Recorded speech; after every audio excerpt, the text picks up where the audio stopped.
Excited ha. Có nhiều interesting from his sharing, so mấy em sẽ learn rất là nhiều.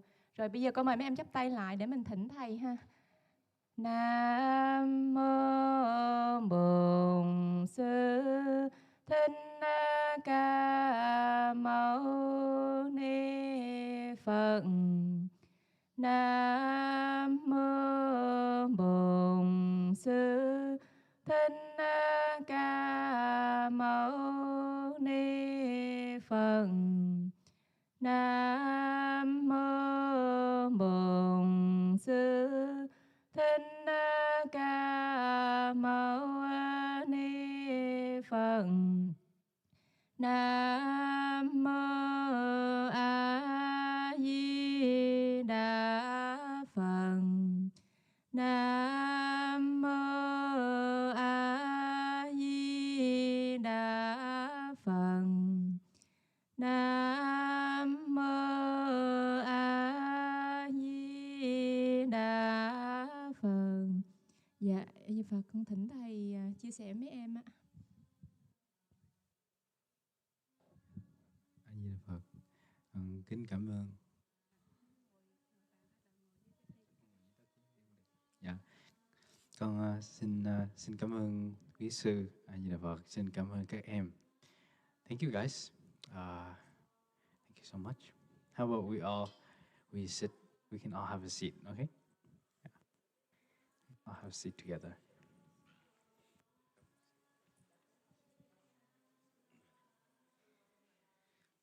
So, hopefully you enjoyed your morning so far. I know I did. I enjoyed my morning, although I wasn't with the first part, but I was doing something else. I was helping another friend, and doing that really made me happy. Although I came up a bit late. So today we are going to learn some music. So with the chants that we've been doing for a long time, you know, Namo Tassa Bhagavato Arahato Sama Sambuddhassa. Did you do that one this morning? Yeah? Do we know what it means? No. It's okay. So, cool. Now, today we're going to discover what Namo Tassa Bhagavato Arahato Sama Sambuddhassa means. You may not know what it means, but it's pretty fun to say, right? Let's try to say it together. Namo Tassa Bhagavato Arahato Sama Sambuddhassa. One more time. Namo Tassa Bhagavato Arahato Sama Sambuddhassa. One more time. Namo Tassa Bhagavato Arahato Sama Sambuddhassa. And other than learning this verse, we'll also learn the sutra opening stanza, or the sutra opening verse. Before we recite the teachings, we wholeheartedly chant this verse so that we can lead our minds into reciting the teachings. For example, before we do a test, we need to focus. And before we do a test, we need to study very hard.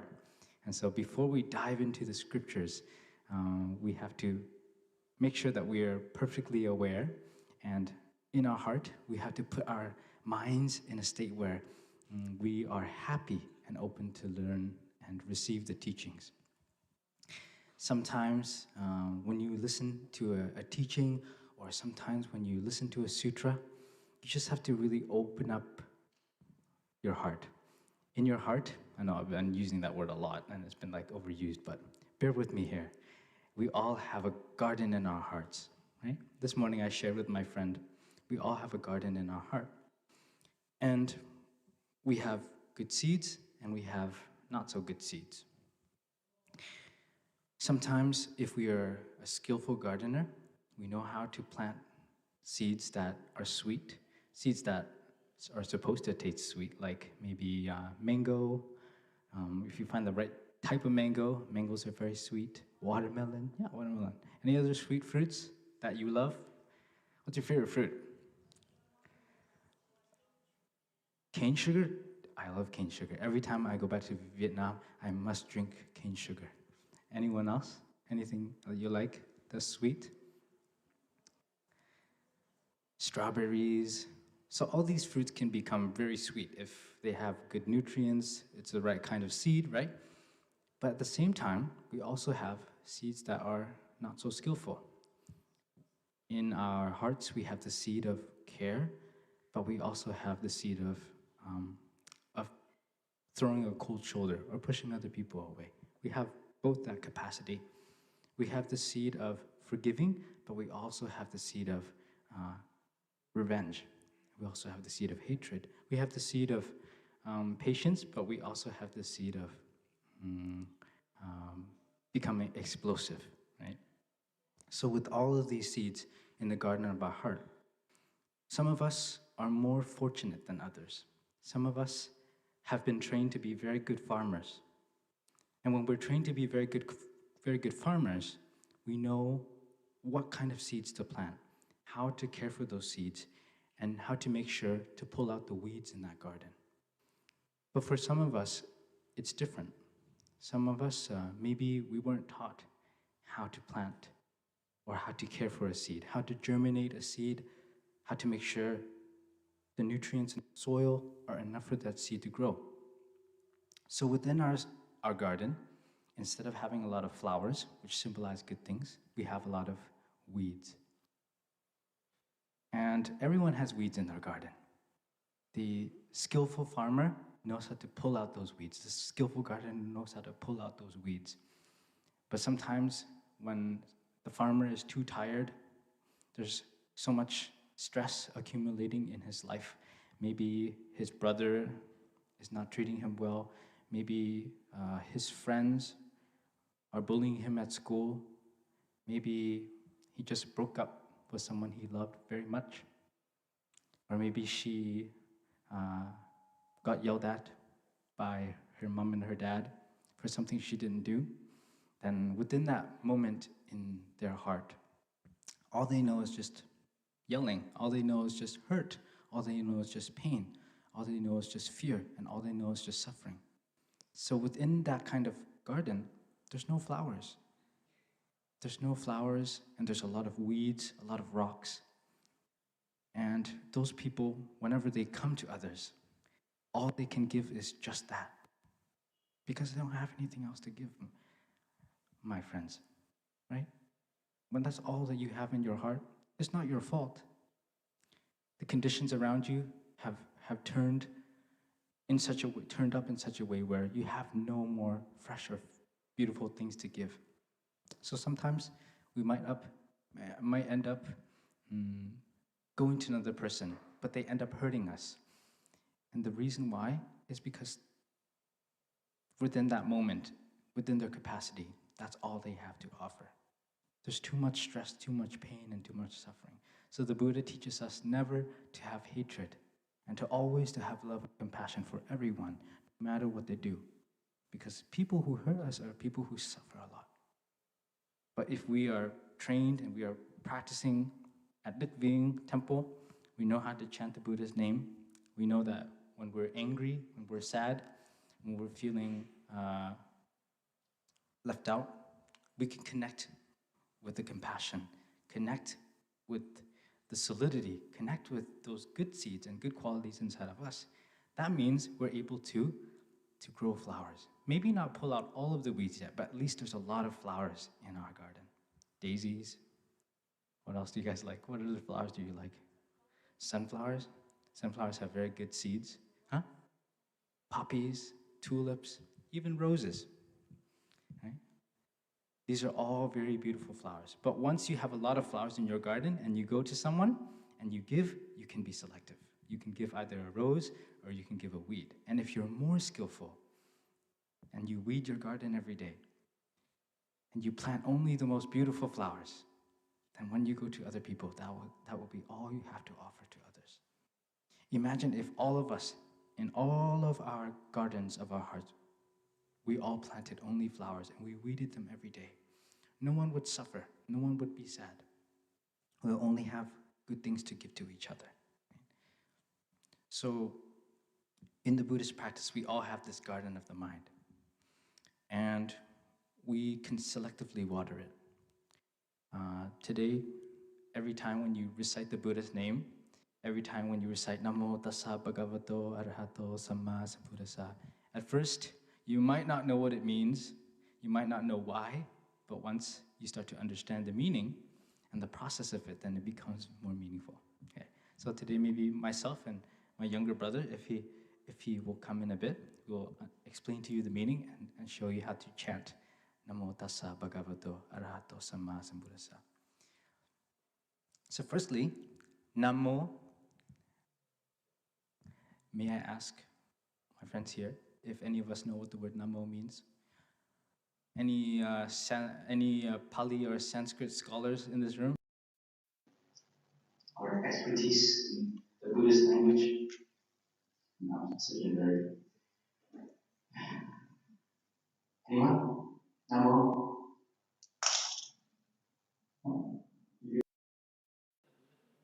Namo is the first part to chanting the Buddha's name, yes.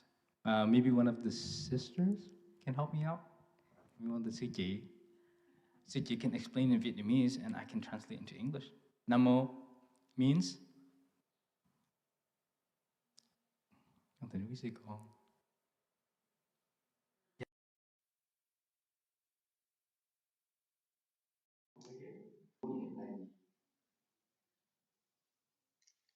Give it your best shot. There's no better answer. Go for it.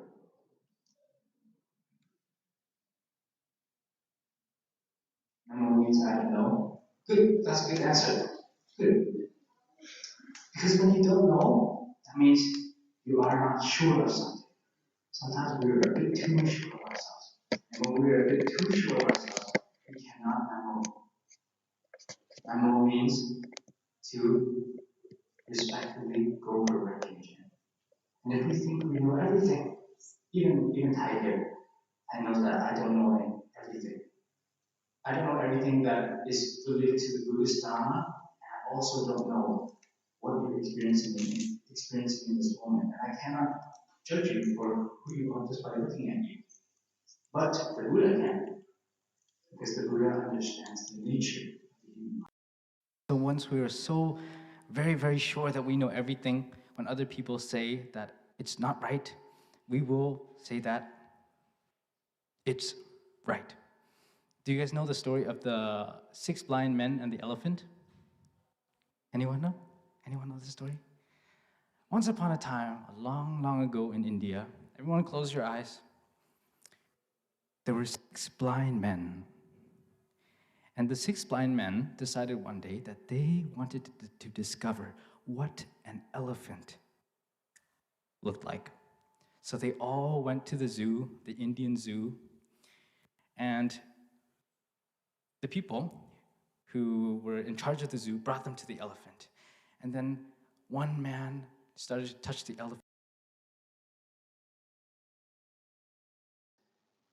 It feels like a fan. I never knew that it feels like a fan.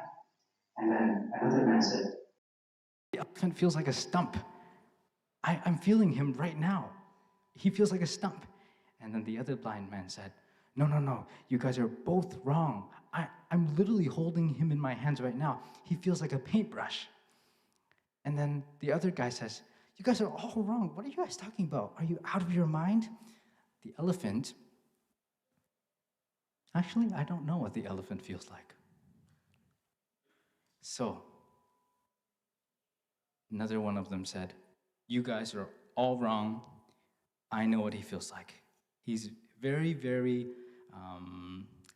almost feels like something very, very pointy. And,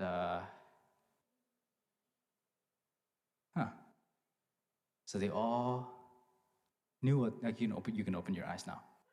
So, were any of them right? My friends, were any of them right? Yes? Right, they were right on some parts, but were they wrong at the same? Were they really wrong? No, because each of them saw the elephant in their own way, right? When I look at this flower, if you stand in front of me and you tell me, Thay, I see orchids, then I would think you're crazy because I can't see them from the back, or at least the pink ones, right? But you can. You see the pink ones, or sorry, they're not even, I'm so sorry. They're not even pink, they're purple. And I did not see the water inside of this either. But the thing with the Buddha is the Buddha understands that with the orchid there must be water, and he understands the nature of the flower as well. Can anyone tell me the nature of this flower? What is its nature? What is it supposed to do? What is going to happen to it one day? It's going to die. Yeah, we can't tell this to the little kids, but one day this flower is going to wither, right? One day it's going to die, and it's just a fact of life. It's the nature of the flower. So if we really, really love flowers, and one day this flower becomes hale, becomes very wilted, then we might be a bit sad. Or if we took care of it a lot and one day it dies, we're very sad. But the Buddha won't be sad, because the Buddha understands that the flower is like that. And the Buddha understands that when the flower is still there, why not enjoy the flower, right? Why not enjoy the flower when it's still there? Why do we have to wait till one day when it dies? So the Buddha understands the nature of impermanence. So the Buddha sees everything. The Buddha is the one who not only sees the elephant, but also sees the nature of the elephant, everything that the elephant is. And that's what we want to become. We don't want to be one-sided and only see from our viewpoint, not to be so sure that we know everything, right? I'm sure many of us have been misunderstood before, huh? Yeah, this is what happens. When we can't try to be like Buddhas, when we try not to, when we don't ask ourselves if we're sure before we make some kind of judgment, we're going to hurt other people.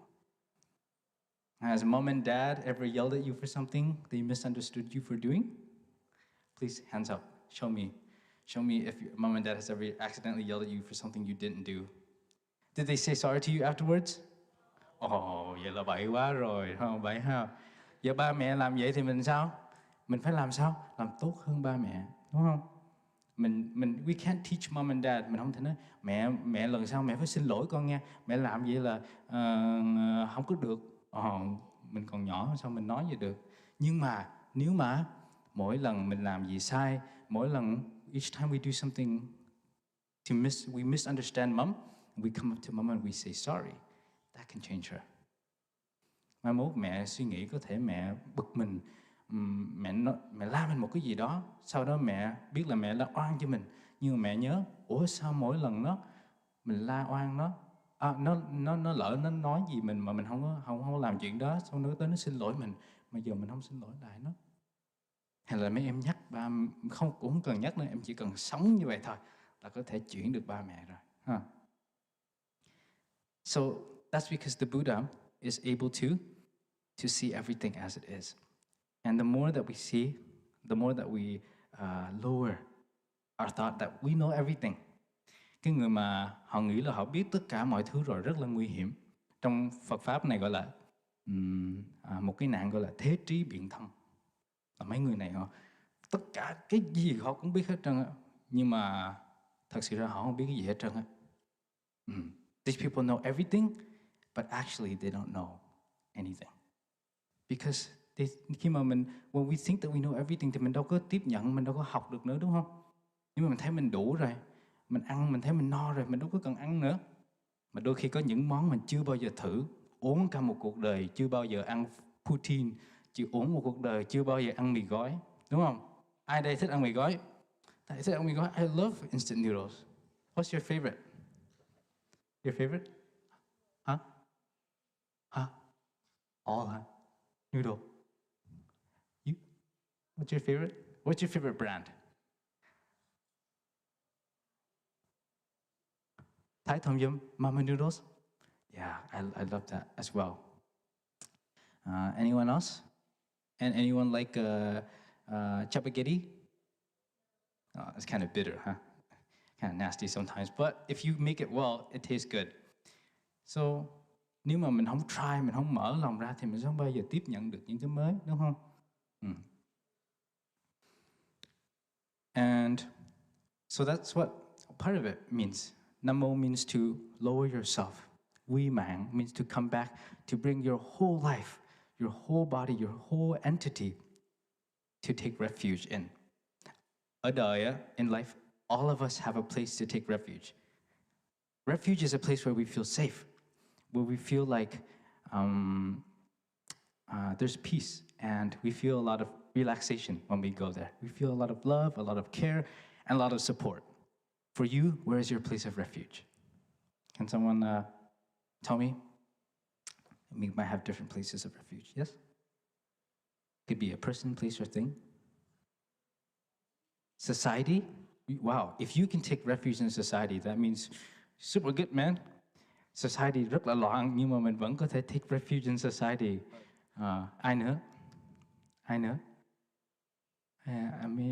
Mấy anh chị lớn có ai không? Take refuge in anything, person, place, or thing. When you go there, you feel so safe, so relaxed, so happy. You feel like there's nothing to worry about. Anyone? Ở đây, has anyone ever come home from a really long trip and just jumped into their bed and just like, oh, dude, this is like the best? Yeah? That's your place of refuge, right?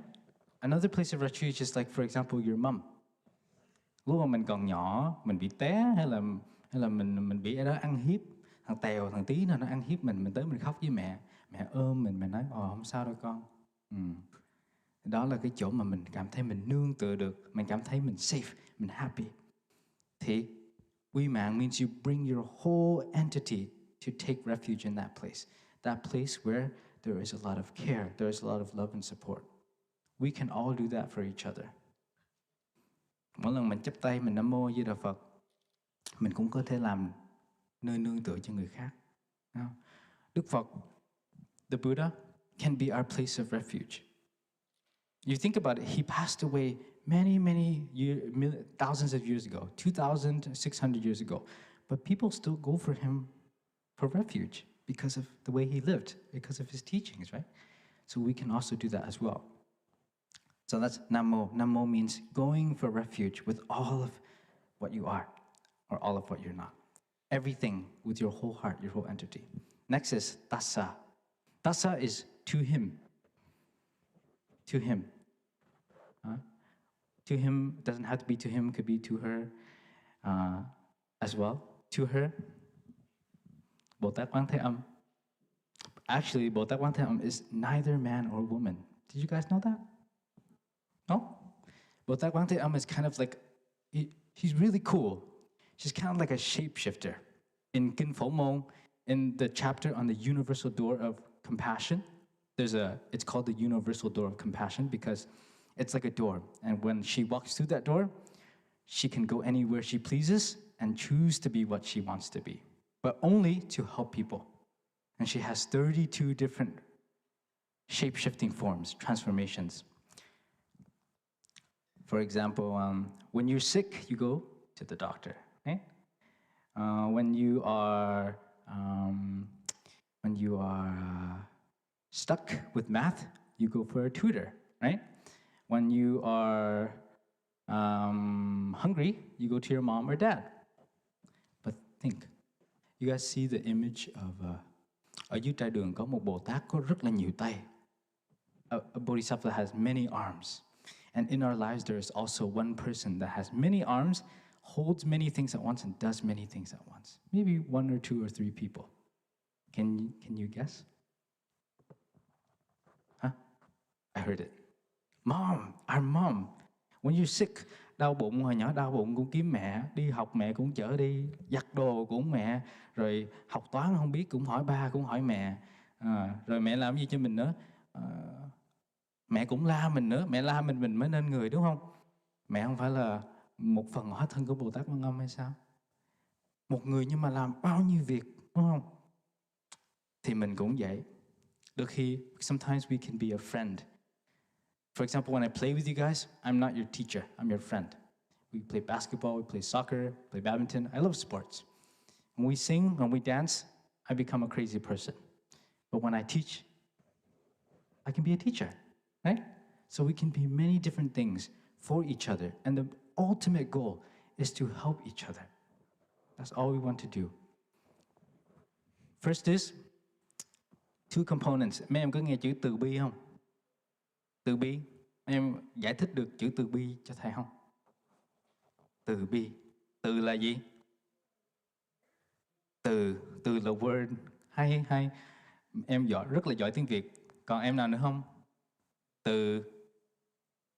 Từ bi. Từ bi là từ bi thường mình translate nôm na thôi. Compassion. It's not exact meaning. Từ is like từ cũng được, cũng đúng, nhưng mà not in the situation, nhưng mà rất là hay. Vậy là em biết tiếng Việt rất là nhiều. Từ is ban vui. Từ is giving joy. Bi is cứu khổ. So từ bi is actually two things: offering joy and relieving suffering.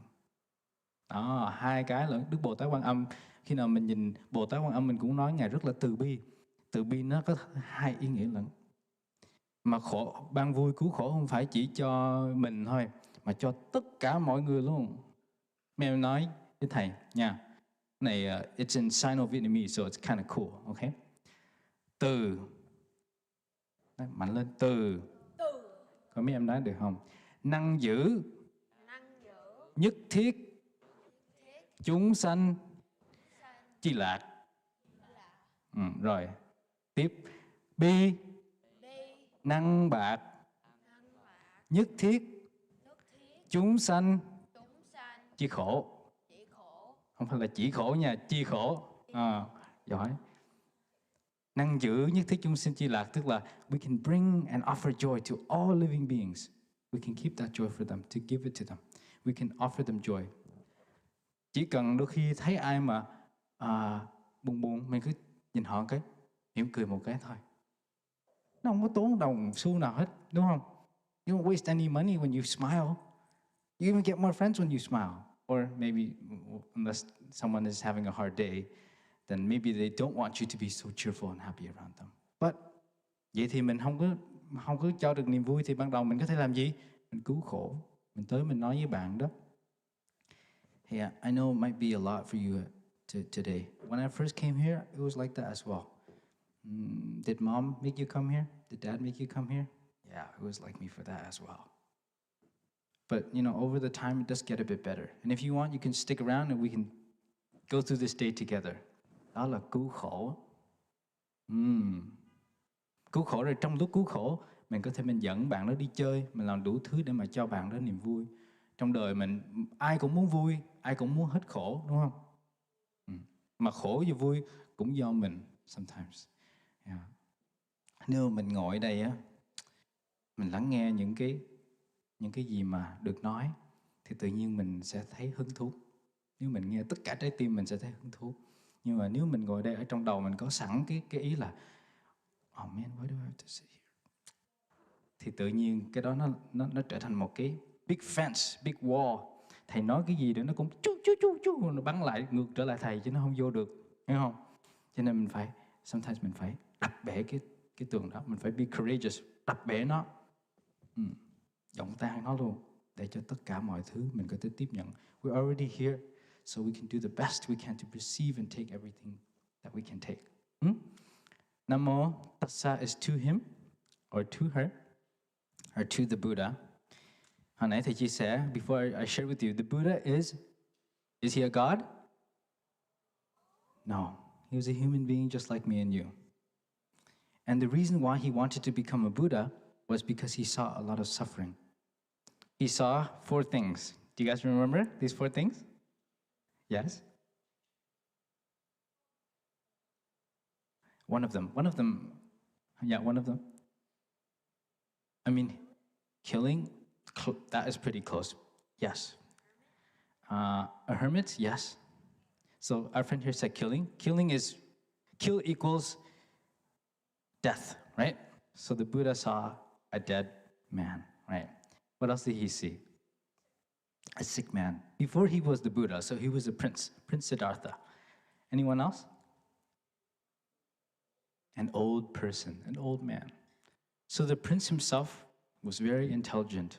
He had everything that anyone could ever want. When you're a prince, you have the good life, man. His father built 3 palaces for him just to enjoy. Winter, one palace for the summer, one palace for the spring, and one palace for the fall, because there's no winter in India, I think, or something like that. And he always had musicians to entertain him.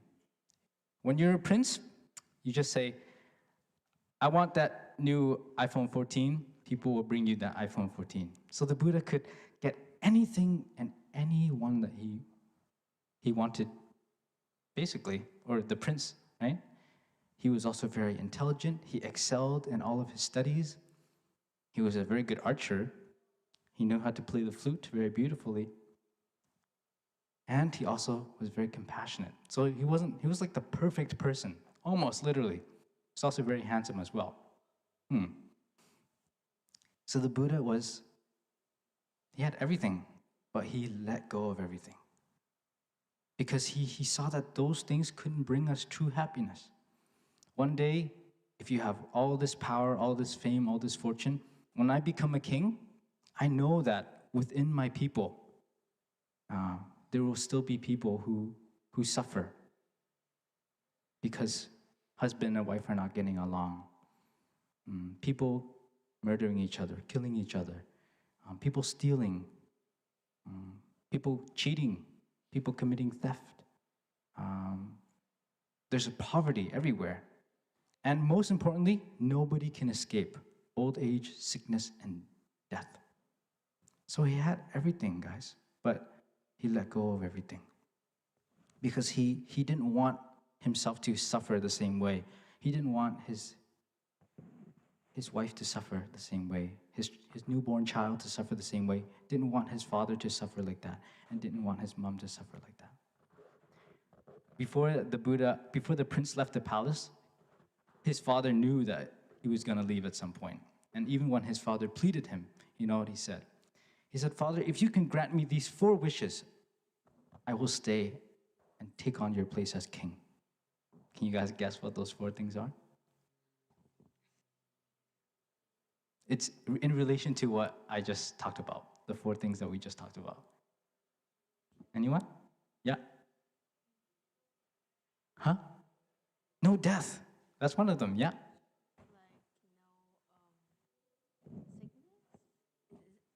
Sickness, yeah?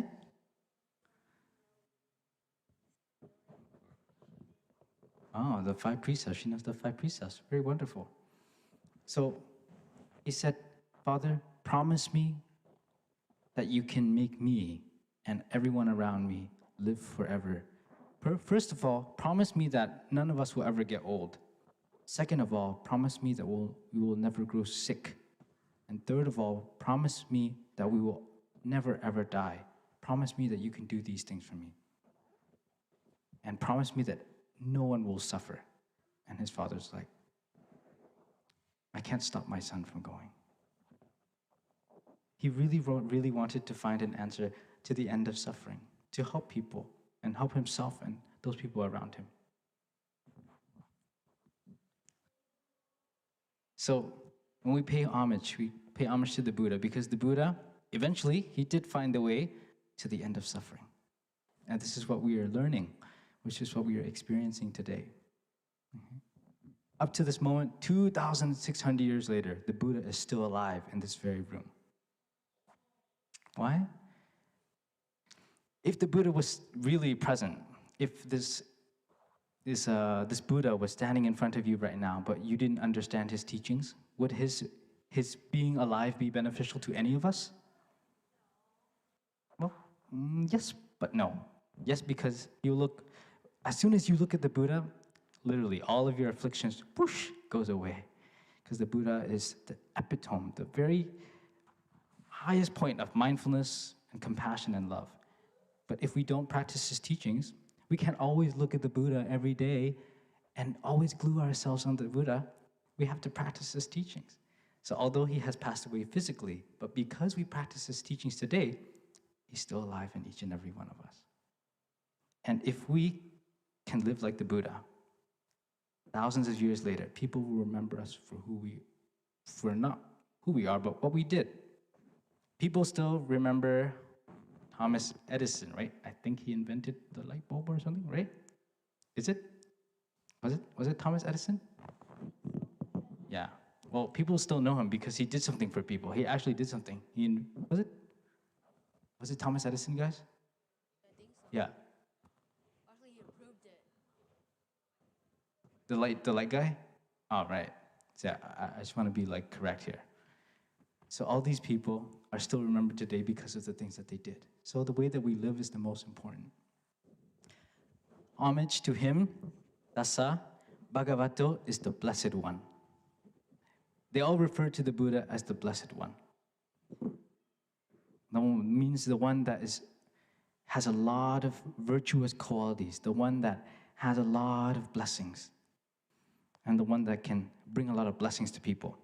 The blessings that the Buddha can give us is not, you can't go to the Buddha and pray for good grades. Has anyone here ever been told by their parents to do that before? Or like pray for something? Yeah. The Buddha will listen to you, but if you pray to the Buddha and ask him for good grades, or ask him not to die on an airplane, but you go on the airplane and you act like a goof, everyone's gonna die. If you ask the Buddha for good grades, but you're not gonna do the homework, you're not gonna get the test. The Buddha is there to support you through his teachings. Remind you through his teachings. The Buddha taught the 6 paramitas. Giving, bodhi, trì giới is morality, nhẫn nhục is patience, tinh tấn is diligence, thiền định is concentration, and trí tuệ is insight. If you practice these things, you will pass the test. You only have to practice one of them, diligence. You will pass the test. And if you practice the Buddha's teachings, that is his blessing to you. Right? So homage to him, the Blessed One, the one that is blessed. He's blessed because he's precious. I'm sure, has anyone here ever met a person that was always kind, never angry, didn't let their anger on anyone else ever in their lives before? Always caring. Oh, yeah. These people are very precious in our lives. They're very close to becoming Buddhas. I mean, from a far point, it takes many lifetimes to become a Buddha. But to be a part-time Buddha, maybe they have succeeded in some part. The Buddha is blessed because he's very precious. He's very sacred. And the reason why he's sacred is not because he's a god. He's not a god. He's just a human being like us. But the reason why he's sacred is because he's so nice, so kind, so caring, so loving. And the Buddha said, we can all become Buddhas. Namo tassa bhagavato. Arahato means the worthy one. Arahat is a being who has transformed all of their afflictions, all of their defilements, all of their negative habits, negative states of mind. An arahant is one who is able to destroy all of those afflictions. We go to the temple, we bow to Quý Thầy, Quý Sư. Why? Because Quý Thầy, Quý Sư. Quý Thầy, Quý Sư làm sao? They try their best to practice, to be worthy of your bow. It's not easy to be a monk, man. I have to do something to make myself worthy of your respect. You know? So we practice, try our best to learn and study the Dharma so we can share with you guys. Devote our whole lives. Devote our whole lives to it. We shave our heads. Weeks ago used to have long hair, and now they don't have hair anymore. They sacrificed their hair so they could teach this to you. Can you guys sacrifice your hair? Any of you guys? Khó lắm. Đặc biệt là những người mà thích nhuộm tóc nè, rồi xịt keo nè, rồi chải tóc mỗi sáng là rất là khó. Nhưng mà tại sao Quý Thầy Quý Sư có cạo tóc? Các bạn biết không? Thường mình có tóc dài thì sao? Sao? Tóc dài thì đẹp, Tóc của mình vuốt lên rồi mình cắt, mình tỉa đủ kiểu. Nào là dưa hấu, nào là dưa leo, nào là khóm này nọ. Thì sao? Nó đẹp, đúng không? Nhưng mà tóc dài mượt, cái đầu thì chải keo đàng hoàng, nhìn xịn sò lắm. Nhưng mà lúc mà vô á, thì tự nhiên nói mấy cái lời không có dễ thương. Tự nhiên nói mấy cái câu nghe nó vô duyên lắm. Thì tự nhiên mình thấy sao? Mình không thích họ nữa. Thật sự họ cũng rất là khổ chứ không phải là họ không khổ. Nhưng mà họ tìm, they're finding beauty in things that are not lasting. Everyone's going to grow old someday. Everyone's going to become wrinkly. Accept that fact. At some point in your life, people are going to stop calling you con, and then to em, and then to bạn, and then to cô, and then to chú, and then to bác, and then to ông, and then to bà. It's a fact of life. So these things are all going to change. Nhưng mà nếu mà thời trẻ, mình cứ vuốt keo, mình chải tóc, ở ngoài mình đẹp, nhưng mà ở trong mình vẫn đẹp, thì sao? Người ta làm bạn của mình suốt cuộc đời, họ không bao giờ quên mình. Còn nếu còn trẻ, mình tô son, tô phấn giữ vô rồi chải tóc, chải teo, nhưng mà mình trong lòng của mình không có tìm được cái chất đẹp ở trong lòng của mình, thì mình sẽ không có bạn, đúng không? Thì quý thầy, quý sư cô, the reason why we shave our heads and we wear these weird baggy robes that cover like everything, and we are very hot in the sun, is because we want to allow the beauty from the inside to shine, not the beauty from the outside. The beauty of the outside doesn't matter. Ở bên Thái Lan á, quý thầy đi xuất gia còn cạo chân mày nữa kìa, cạo cái eyebrow á. Yeah, look really funny when you cạo your eyebrow. Can you imagine me without my eyebrows? Tại vì cái đẹp ở ngoài nó không có quan trọng. It will not last us very long. If we are beautiful on the outside, that's a 50. But if we are beautiful also on the inside, that's 100. Right? Đó là lý do tại sao quý thầy, quý sư cô cạo tóc, cạo đầu. Also to shave shampoo. Yeah. We use any soap, even conditioner, even bar soap. Almost used hand soap on my head one time to shave my head, because it doesn't really matter. My hair doesn't really matter anymore. Right? Hand soap. Dish soap is a little bit too acidic. I think it would. Oh, conditioner? Yes, I use conditioner. I don't, because sometimes we Phật tử, they bring their conditioners to Hoat Tu. Mấy cô, they want their tóc to be mượt mà đẹp, even though they go to Hoat Tu, so they bring conditioner. Lúc mà đi về, quên đem về để trong phòng tắm, thì mình xài thôi. Chỉ cần sao cho cái đầu nó không có bị hôi là được rồi. Rồi. Namo tassa bhagavato arahato, to the worthy one. So we try our best to live in this way, to transform ourselves, to make ourselves better, to make ourselves worthy of respect. Sometimes we need to ask ourselves, hey, am I really worthy of all this care? The way that I've been behaving, am I really worthy of all the things that I have?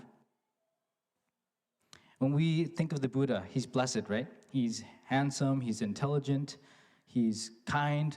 Everything about him is perfect. But are we blessed as well? Yeah, we are.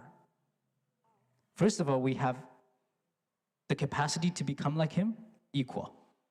All of us can do it. And we are also blessed because we're alive. We have at least one person in our life who cares about us. We have a roof over our heads. We're not on the streets. There are a lot of people who struggle and don't have as many conditions to be happy as we are. So we're very blessed. Just to have a bowl of rice to eat day by day is something that we are so blessed for. Yeah. So we are also very blessed. And we need to live in such a way where we become worthy of the love, worthy of the care, worthy of the trust that our parents put in us, that Quý Sư Thầy put in us, that the Buddha entrusts to us.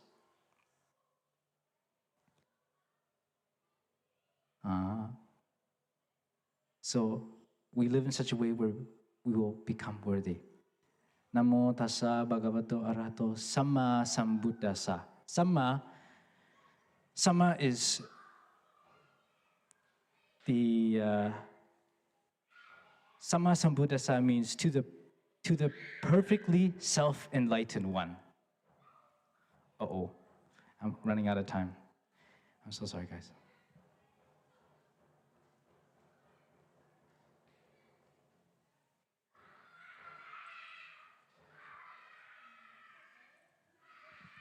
Sorry, guys. I wasn't even able to show you the melody for the chant.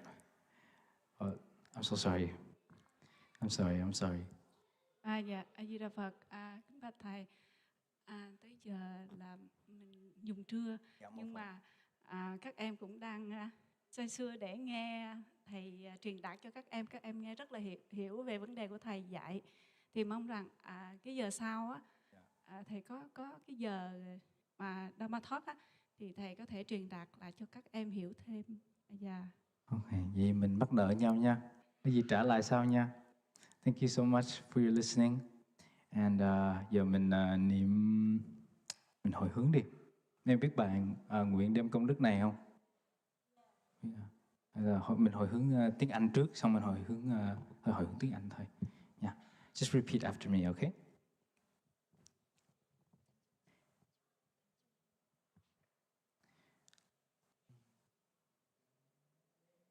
Learning the Dharma,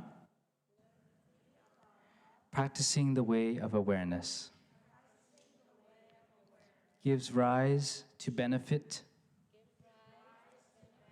without limit.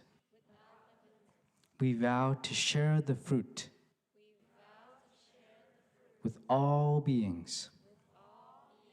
We vow to offer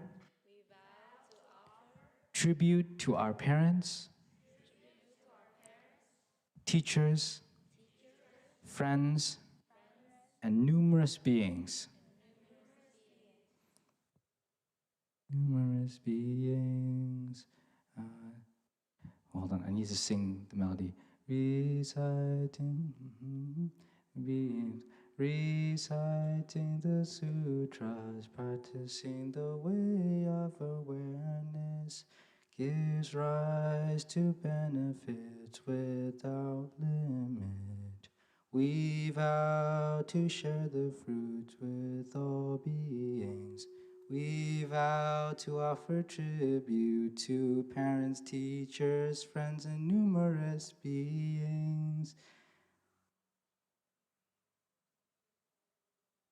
Something guidance and support along the path. Oh, to offer guidance. To offer guidance and support.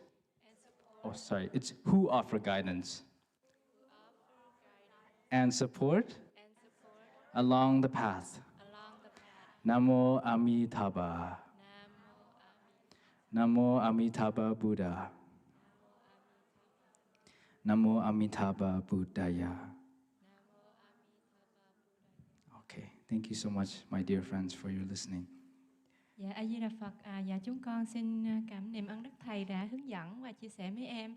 Và chúng con kính thỉnh sư thầy, chúng con kính thỉnh thầy chút nữa dùng cơm chung với mấy em luôn. Dạ, cô mời mấy em đứng lên rồi mình niệm Nam Mô A Di Đà Phật để mình thỉnh thầy xuống trai đường dùng cơm với mấy em ha. Rồi mấy em niệm lớn, chắp tay lên nha, chắp tay lên. Mình niệm lớn để mình cúng dường thầy ha. Nam Mô A Di Đà Phật. Nam Mô A Di Đà Phật. Nam Mô A Di Đà Phật. Nam Mô A Di Đà Phật. Nam Mô A Di Đà Phật. Nam Mô A Di Đà Phật. Nam Mô A Di Đà Phật. Nam Mô A Di Đà Phật. Nam Mô A Di Đà Phật.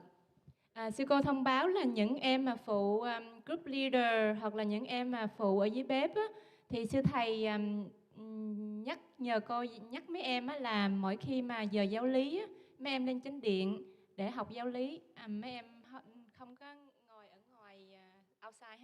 thì sư thầy nhắc mấy em ha. A Di Đà Phật.